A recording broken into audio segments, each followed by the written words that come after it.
Hi there. We're continuing our journey through the Proverbs, the Mishlei Shlomo, the life sayings of Solomon, and we're in chapter 30 and we're looking at verses 24 to 28.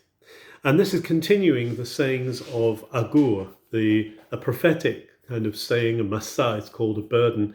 And he's been using pictures that begin with threes and fours. They're saying there are three things, there are four things. And it's like a tradition, a poetic tradition that he's using here to describe some things that speak to him and that God speaks to him through of wisdom built into creation. So here he says in verse 24, Arba'ahim ketane aretz vehema chachamim mechuchamim.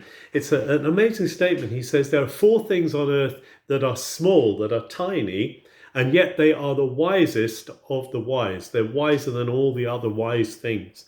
So what are these four things that he goes on to talk about in verses 25 to 28? Well, they are the ant. The ant, he says, stores up in summer, gets ready for the winter.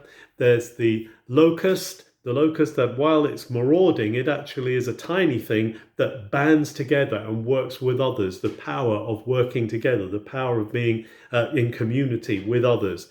Then he talks about the hyrax or the rock badger. The old version calls it the coney, but it's really a hyrax, so small rodent creature that lives in the rocks. And it's saying this creature manages to live in very harsh conditions because God has equipped it to be able to survive that harshness.